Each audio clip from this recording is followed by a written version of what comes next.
Hi, Earth Angels and Divine Beauties! Kamusta? Ito po si Divine Tarot 888 para sa yung General Tagalog Tarot Reading Love Message para sa araw na to. Tingnan natin ang messages connected sa'yo ngayon. Kamusta kayo guys? Comment present para alam kong nanonood kayo. So, general reading po ito, hindi po sa lahat magre-resonate kasi napaka-specific po ng message. At kung hindi naman po kayo interesado sa ganitong klase ng video, huwag nyo na pong panoorin. Okay, so may na-ready na akong mga cards. Settling, avoid settling for less than you deserve in love. Okay, may person dito, mahal mo siya, pero hindi ka masaya, tinitiis mo lang. Kasi, you are settling for less. Kaya medyo malungkot ka dito kasi iniisip mo na ito ba talaga yung magiging destiny mo or ito ba yung taong makakatuluyan mo kasi hindi naman niya nabibigay sa'yo yung expectation mo. Hindi niya na-meet yung standards mo. The ex. Healing from past heartbreak takes time. Be patient with yourself. So mukhang nagkaroon na ng breakup dito sa connection na to. At nasa process ka ng pag-heal.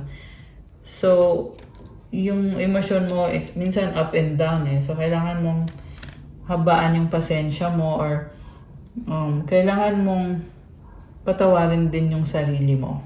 Kasi siguro minsan nako-confuse ka. Kasi nga, minahal mo siya. Or yung iba sa inyo talagang mahal nyo pa rin itong taong to. Pero sabi dito, ex, at nasa process of healing ka ngayon. And then doorway, an opportunity is about to present itself that leads you to a new person. So huwag kang magalala kung hindi man nag-work out itong connection with the ex or the past person, meron at meron pa rin namang ibibigay si God para sa'yo. Mukhang hindi ka mawawalan ng love sa buhay mo. And medyo malungkot nga lang. Nakikita ko dito na down. Nakayuko eh. Ayan o. Siguro naging special talaga sa'yo itong person na to. At may nagawa siya na talagang hindi mo matatanggap. Kaya hindi sapat yung pagmamahal kasi mahalaga din kasi na nirerespeto ka nitong taong to enough para hindi ka niya saktan. Diba? And I feel like ayaw mo ngang mag-settle sa isang sitwasyon na hindi naman talaga hindi worth it or hindi yan yung nagbibigay ng fulfillment sa'yo. Kaya mas pinili mo na mag-heal na lang at iwanan na lang itong sitwasyon na to or itong taong ito. Divine timing, trust in divine timing, love arrives when it's meant to. Abundance. Open your heart to receive the abundant love the universe has to offer. So, yeah, kakasabi ko lang nito, meron talagang dadating na love sa'yo kasi you radiate this energy of abundance. Ang ganda ng aura mo, ang ganda ng energy mo. Ibig sabihin, itong taong to dumating na to sa buhay mo, pansamantala lang. Okay? And sa tamang panahon, mamimit mo din yung person na talagang pasok sa standards mo at yung taong irerespeto ka at mamahalin ka ng totoo. Okay. So, stay positive. Kasi meron dito nada-down eh.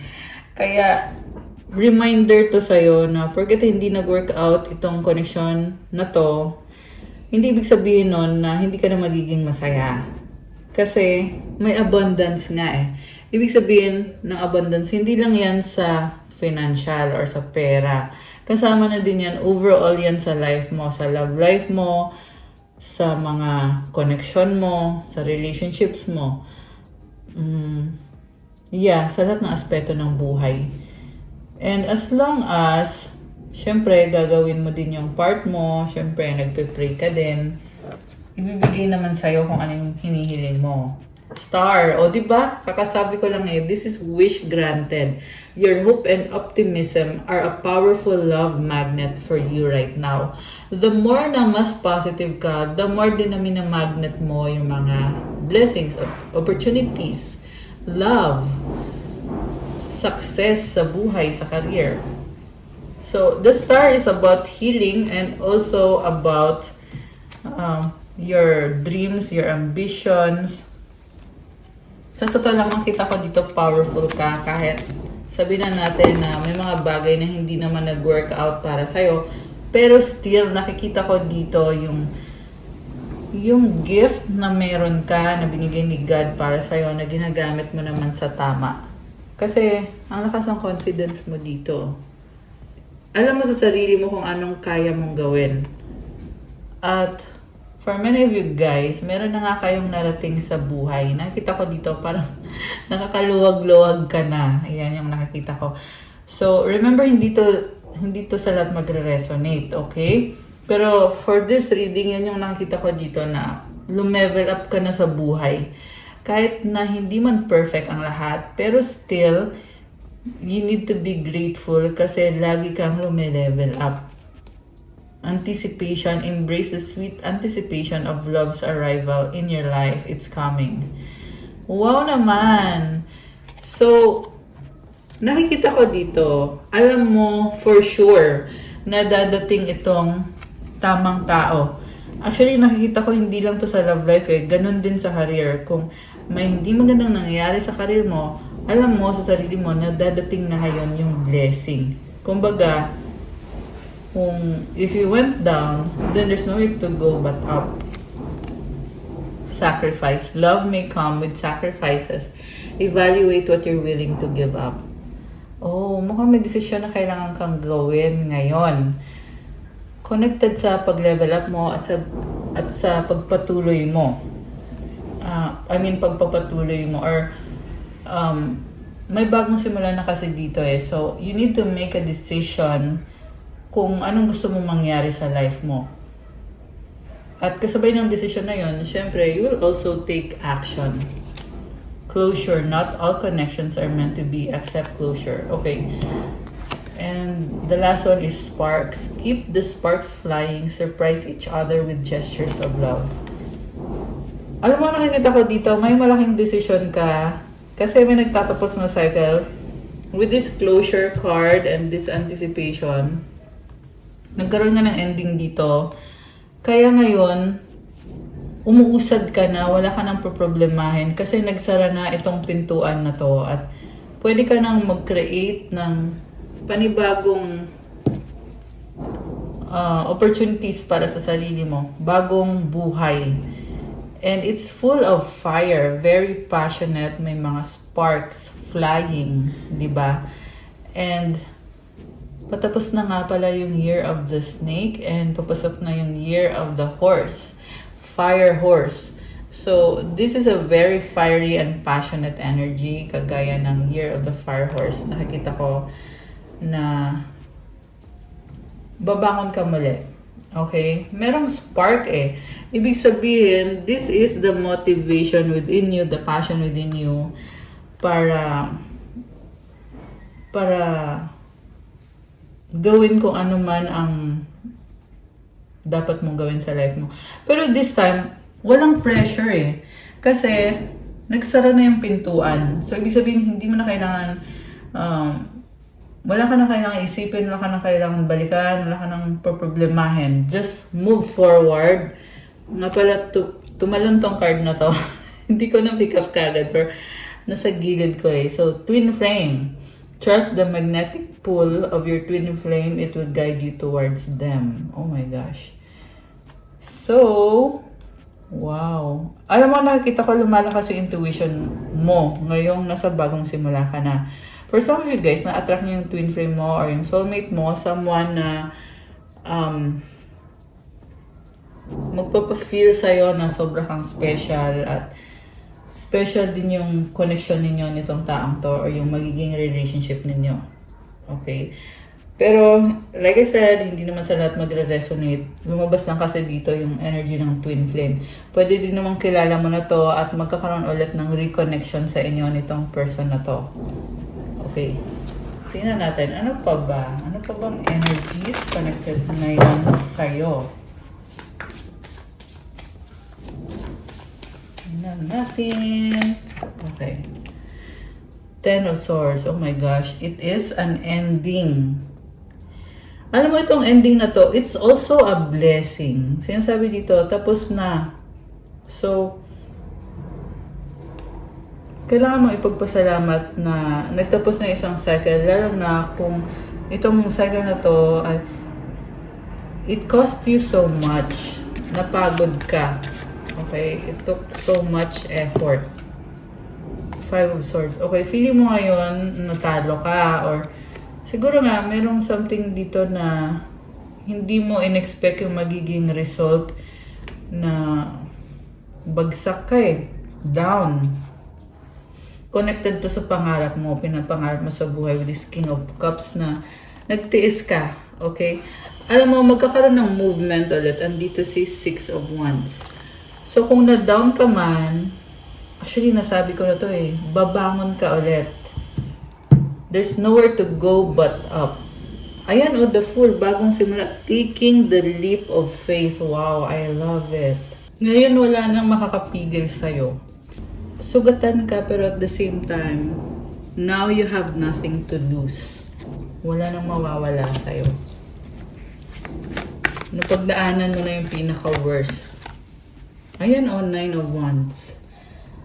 So, actually, pagod ka eh. Pagod ka, pero hindi ka sumusuko. Yan ang sabi dito. May mga tao din sa paligid mo na kailangan mong i-block or kailangan mong talikuran. And,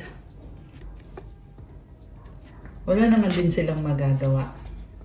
Ten of Cups, happiness, family, the Chariot. Wow. So, papunta ka na ngayon sa kung ano yung life purpose mo talaga, kung ano yung calling sa'yo. At itong Chariot energy is, sinasabi dito na, ayun na nga, wala na makakapigil sa'yo. Masaya ka sa ginagawa mo. Masaya ka kung nasaan ka ngayon. Freedom. This is your freedom and momentum. So, may momentum ka ngayon. Kita mo yung crescent moon. Ayan yung momentum mo.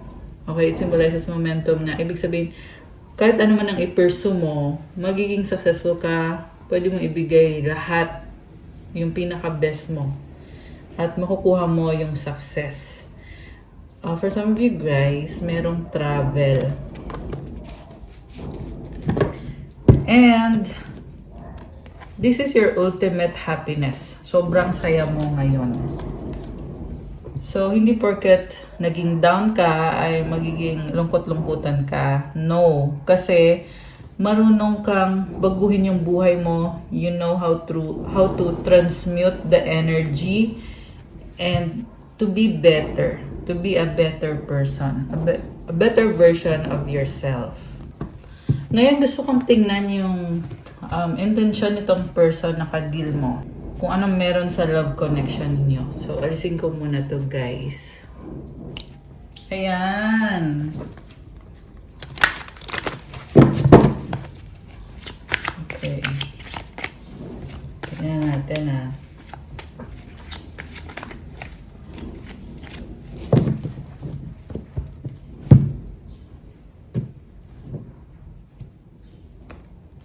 Oh, the Star.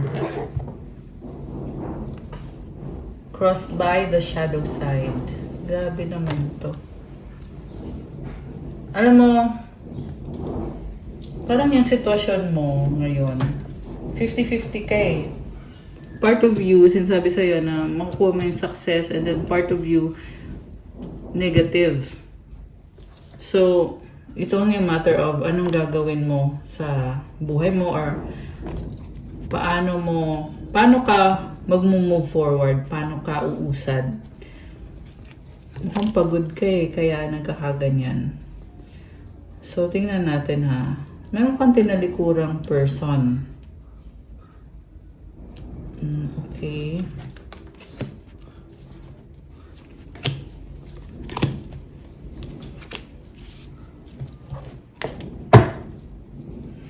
Overall energy is the High Priestess.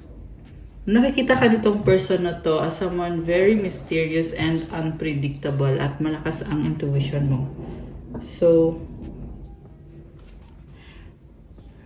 Very mysterious ka eh. So, hindi niya mabasa yung isip mo or hindi niya alam kung anong susunod na magiging move mo. Nakikita niya sa'yo, you are healing at andun yung parang temptation na babalikan ko pa ba itong taong to o hindi? Tatanggapin ko pa ba to sa buhay ko o hindi? Actually, energy mo yung nasagap natin. Pero, tingnan ko muna guys ha. And then, Two of Cups. So, umaasa tong person na to na magkakaroon kayo ng reconciliation. Two of Cups is about mutual understanding, soulmate. This is someone na magkaiba kayo pero still tanggap at mahal niyo isa't isa. So, in the past, Queen of Pentacles. I feel like hindi niya nirespeto yung boundaries mo. Kasi sobra ka nakafocus sa sarili mo eh. Parang sinusubukan ka. Yan yung nakikita ko dito. Sinubukan ka nitong person na to kung makukuha ba niya yung loob mo, yung attention mo, or kung magpo-focus ka lang ba sa sarili mo. Ang nakita ko dito, siya yung unang nagkagusto sa'yo. Ikaw naman dead maka sa kanya. And then, for some reason, ayun, sabihin na natin na nagkaroon kayo ng relationship or ng connection in the past. Pero, nung nag-end itong connection ninyo, na-realize niya na sobrang sinayang niya to. Naging kampante siya sa'yo eh. Akala niya, nung nakuha niya yung loob mo, akala niya, parang naging baliwala ka na lang sa kanya. Ganun yung nakita ko dito. And then, ngayon, currently, nasa process of healing ka ulit. So, wala na ngayon magagawa itong person na to kung ikaw ay nasa process of healing at hindi ka na niya maiistorbo ulit. Okay, so malaking realization din sa'yo na ito nga, naging parte ng buhay mo tong taong to. Ang nakita ko kasi dito, naging temptation siya sa'yo eh. Nasira yung focus mo sa sarili mo dahil dito sa taong to. And then, ngayon yung nararamdaman niya is namimiss ka niya, naaalala niya yung mga memories ninyo. Naghihintay pa rin itong person na to. King of Pentacles and the Five of Pentacles. Para siyang nawalan.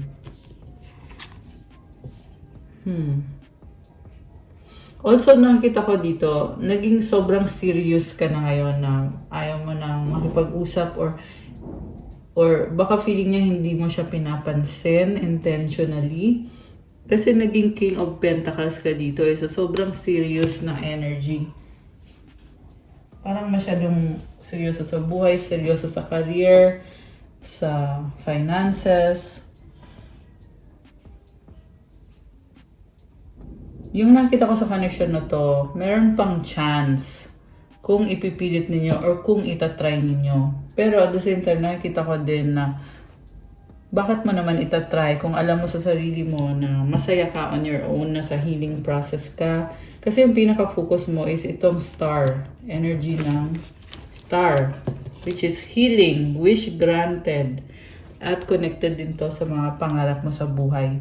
So kung okay ka naman, bakit mo pa babalikan yung isang tao or isang sitwasyon na hindi naman nag-workout in the past?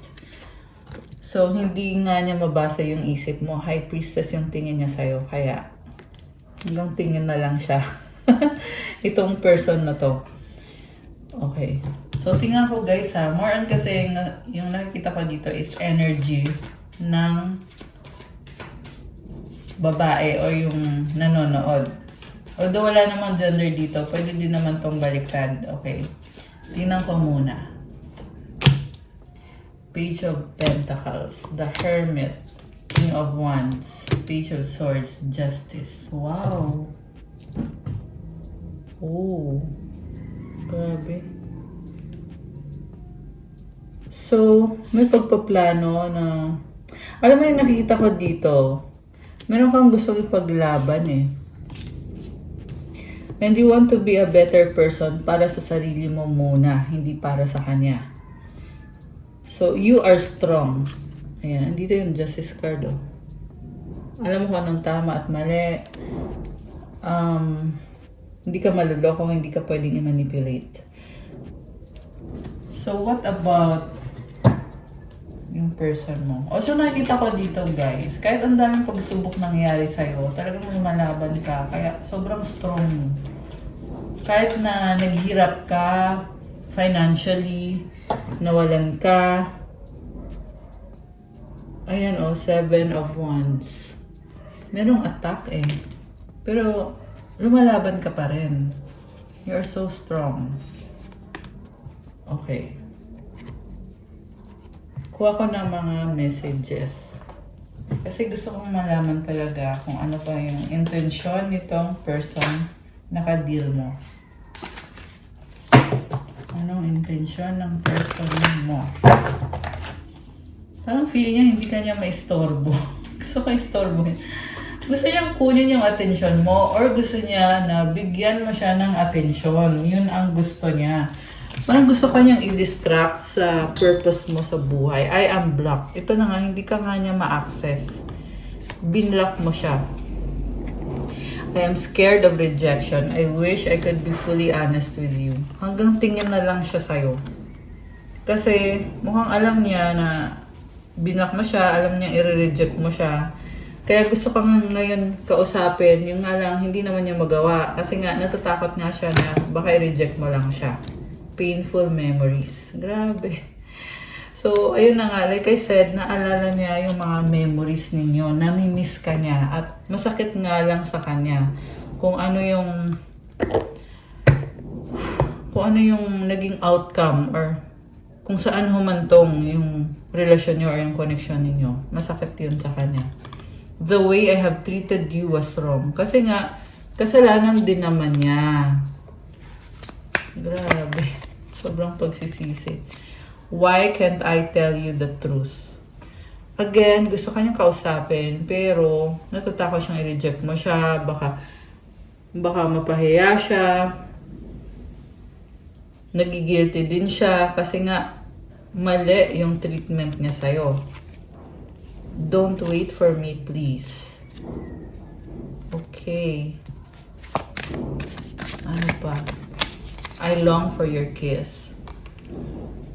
I feel like lalo siyang na-attract sa'yo. The more na dinededma mo siya, the more na nakafocus ka sa sarili mo, sa pag-usad mo, the more ka din niya iniisip at namimiss. I don't want to be who I used to be. You deserve better. Grabe. So, may sense of maturity naman din pala itong taong to.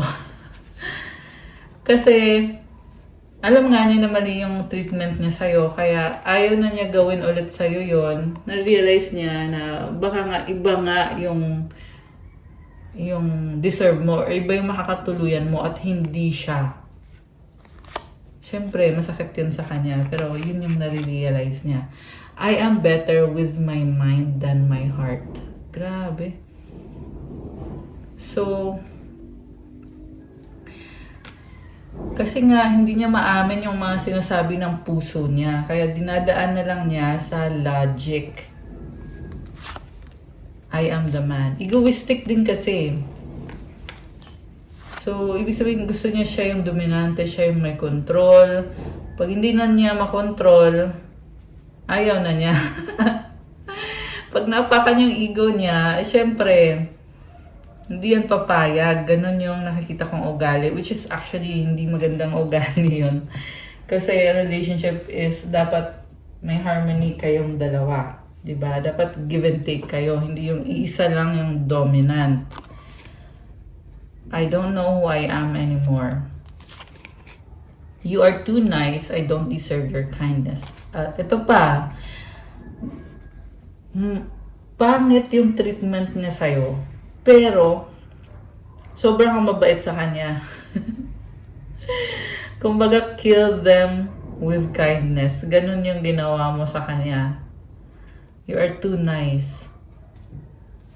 So, alam niya na hindi niya deserve yung sobrang pagiging nice mo. Kasi nga, kabaliktaran yung ginawa niya eh. Baka nga mas malala pa. Oh, ayan, basahin mo na lang. Hindi ko na sasabihin.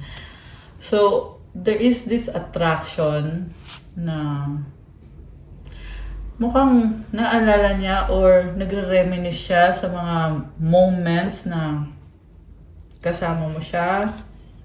I'm stuck in visions of us together. Ayun na nga eh. Iniisip ka.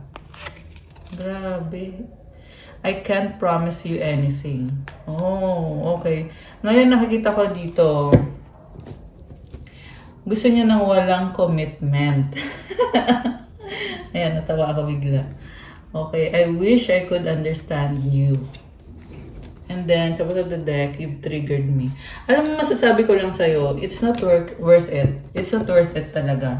Kung gusto lang niya ng sexual kind of relationship tapos walang commitment, huwag ka na magsayang ng oras mo, di ba? Which is nakikita ko naman, kaya nga ikaw ay pinili mo yung sarili mo, kaya din in the first place sa simula pa lang, talaga nakafocus ka sa sarili mo, siya lang yung nagpapapansin sa'yo.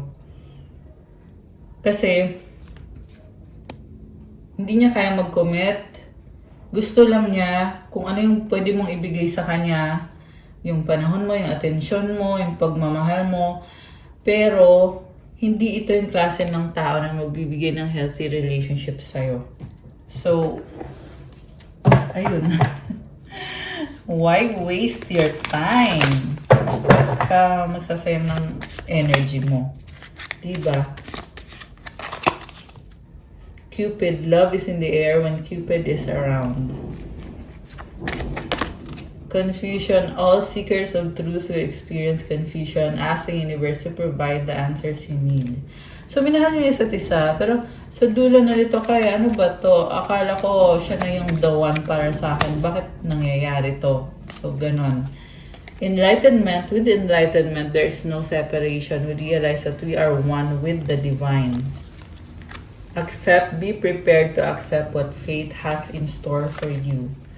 Twin flame, oh my gosh. So, meron talaga mag-twin flame dito, guys, or mag-soulmate. Twin flames themselves contain an aspect of each other's personality. Even when you feel lost, there's always a way through the maze. So, nakakalito, no? I feel like pareho kayo. Naguguluhan kayo, pero ramdam nyo na meron ng special na connection na naranasan mo with this person na hindi mo naranasan sa iba. Pareho kayo. So, grabe. Anong mensahe niya sa'yo? Tingnan natin. Mensahe sa'yo, anong gusto niyang sabihin sa'yo? Matapos ang lahat. Wow! Matapos ang lahat, will you help me? Oh, okay. I dream about you at night. Now is not the time. So, gusto ka niya, pero wala pa rin siyang guts. Kaya sinasabing now is not the time. Pero totoo niyan, wala kasi siyang guts or hindi pa siya ready financially or baka may inaayos pa siya sa career niya, may iba pa siyang kailangan gawin sa buhay niya. You're mine forever and ever. Pero umaasa siya na kayo nga, sa dulo, kayo nga yung magkakatuluyan. I miss you. Oh my gosh, bakit parang ang ano nito, ang intense nito. Namimiss ka nitong person na ito. You are the light at the end of my tunnel. I think about you all the time. Wow. So, parang obsession yung nakikita ko eh. Kasi, ikaw yung nakikita niya na magbibigay ng liwanag sa kanya, magpapasaya sa kanya, at lagi kanyang iniisip. Grabe. I want to hold you in my arms. Yeah, so, there is a strong attraction. I wish you're next to me. I love you to the moon and back 1,000,000 times. Grabe naman! So, sobra kanyang mahal. Grabe. This is a confirmation. Sobra kanyang mahal. Gusto kanyang makasama. I dream about a future with you. Parang ang dami niyang pangarap. And parang ikaw din yung pag-asa niya. Ayan, may nasasads ako dito eh na sa'yo siya umaasa na gaganda yung buhay niya dahil sa'yo. Grabe, don't pressure me. Okay, so, sobra siyang umaasa sa'yo, pero na-sense ko dito na ayaw mag-commit nitong taong to. Ayan. Which is nasabi ko din naman yan kanina. Do you love me the way I love you? Grabe, so parang ano lang. No commitment lang. So, bongga siya magmahal, pero hindi niya kayang mag-commit. Ayan, yan na din ang i-title natin sa video na to. I don't want to wait any longer. Please be mine. I'm tired of running. Tapos, siya pa yung nagmamadali. O, di ba? Medyo demanding sa'yo itong person na to. No? Comment nyo kayo dyan kung person nyo ba itong nasagap natin or kung ikaw ba to. Kasi may mga cross-watchers din nanonood dito. Boundaries. Love may challenge your boundaries. Protect them. Ayan. Protektahan mo yung boundaries mo. Wish. Someone who you wish for is coming into your life. Okay. Falling fast, love happens quickly but don't lose yourself in the process. Oh, ito nga yung nangyari sa inyo sa past.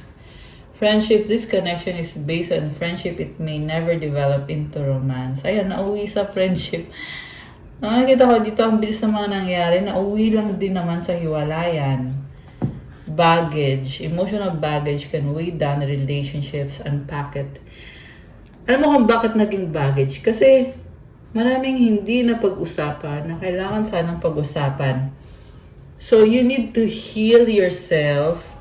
Ano lang, huwag mo madalin yung sarili mo kasi process kasi itong healing eh. Hindi naman bukas okay ka na agad. Hindi naman ganun yun. Lalo na kung matagal kayo or matagal kayong nagsama or yung relationship ninyo ay nagtagal. 'Di ba? So, kailangan mo ding i-process yung mga bagay-bagay. Oh, may gustong mag-sorry sa'yo. Apology. Never underestimate the power of a heartfelt apology. Yung nga lang, aanin mo naman yung heartfelt na pagsasorry niya kung sa dulo, malalaman mo lang din naman na ayaw niya mag-commit sa'yo. Diba? For some reason. So, what's the point? Ayan, tapos tingnan mo to, biglang wedding, dreams, heartbreak. Oh my gosh, nakakaloka. Yung iba sa inyo guys, kinasal, naghiwalay. Meron dito, not necessarily kinasal, pero nakikita nyo na na ito na nga yung taong kamatch ninyo. Pero sa dulo, anong nangyari? Wala din. Hindi rin nag-work out. Well, kahit nga yung mga ikinasal na, di ba, naghihiwalay.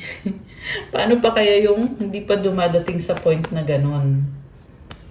So, unfortunately, sad to say, this situation did not stand the test of time. And this relationship or connection did not last. Sabihin na lang natin ganon. Sabihin na lang natin na na-tempt siya, nagawa siya ng pagkakamali, at yung pagkakamaling nagawa niya, hindi na pwedeng may balik sa dati. Once na nagawa na, wala na, tapos na. Ganyan yung nakikita ko dito. Pero, sa huli guys, nasa sa inyo pa rin kasi yung desisyon eh. Kahit sabihin mo na, oo, nangyari ng lahat. Pero, meron din namang ibang tao na nagbabago ng isip. Depende. It's a case-to-case basis din talaga. Tsaka syempre, depende din sa kung anong gagawin mo at kung anong gagawin itong person na na-involve. We were always meant to meet. It was written in the stars. Grabe, talagang hoping or parang nire-romanticize niya yung naging connection ninyo. Na feeling niya perfect na sana lahat eh. Pero bakit ganito yung nangyari? Bakit hindi na work out? And all that. Okay. O, diba? Biglang nawala yung mga cards. Kasi, tingnan pa naman ngayon. Mga messages from your angels. Cleansing energy.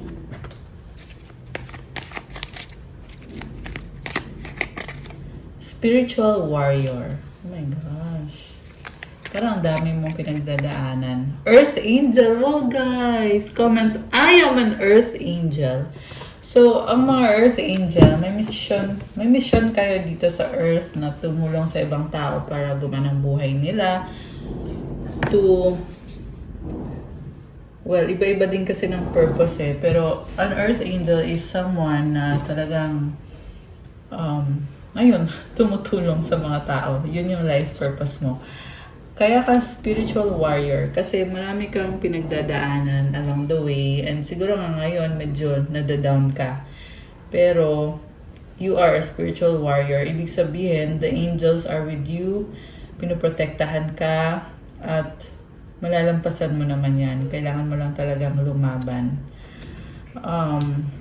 Maraming pagsubok, pero kailangan mag-cleanse. And wow, you have the divine light with you. May reward naman yan. Yung mga pinagdadaanan mo, mga struggles, you will be rewarded. Okay, we have Isaiah 43:18-19. Forget the former things, do not dwell on the past. See, I am doing a new thing. Now it springs up. Do you not perceive it? I am making a way in the wilderness and streams in the wasteland. So, ang mensahe na to, sinasabi sa'yo, nakalimutan mo na yung nangyari na hindi maganda kasi may bagong blessing na. I-enjoy mo yung bagong blessing at ipagpasalamat mo. So, wala ka ng dahilan para malungkot. Kasi, andito naman na yung bagong blessing. Oh, wow guys! Money, money, money. Comment, claim money, money, money. Ayan. O, diba? I love it. Sabi ko na may reward eh. May reward ka kay God. Oh, trust God. Magtiwala ka kay God na lahat ng pinagdadaanan mo, andyan siya kasama mo at lagi kanyang sinusuportahan, tinutulungan, binibless at pinoprotektahan.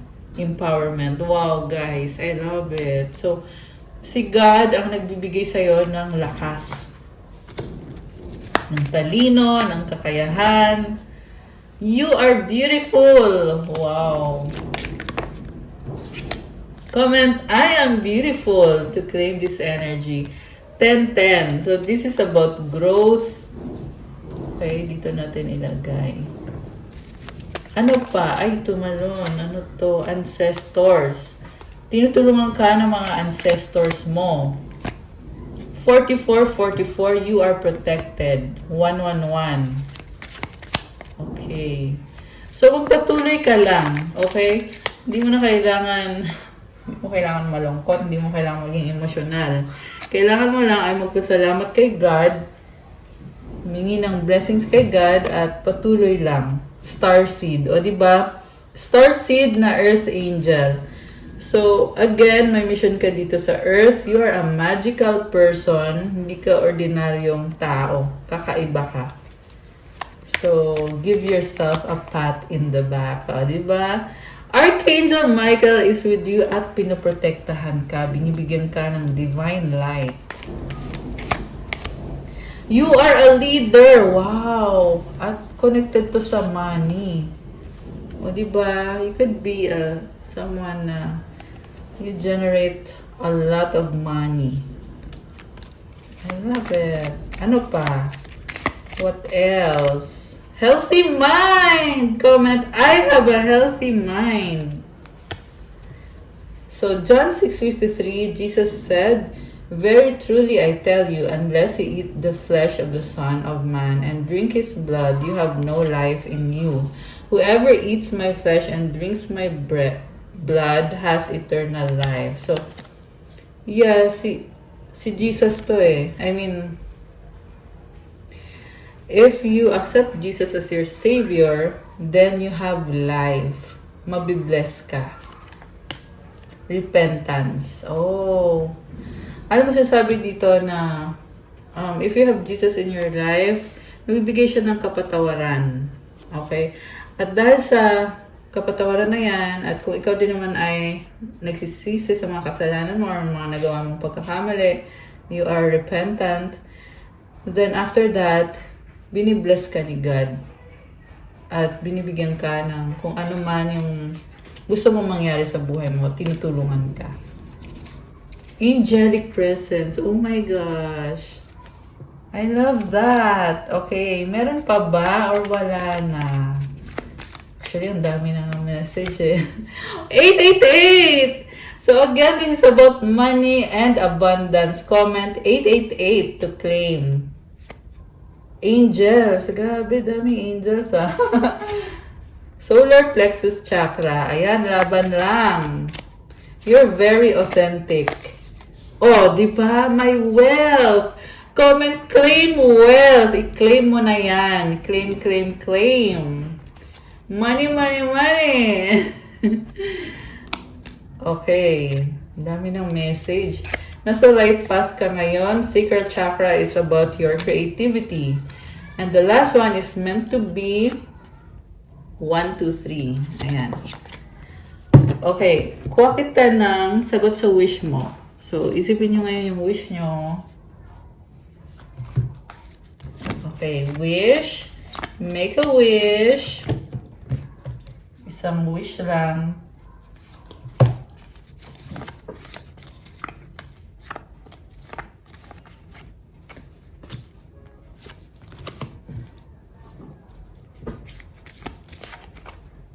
Dami ah.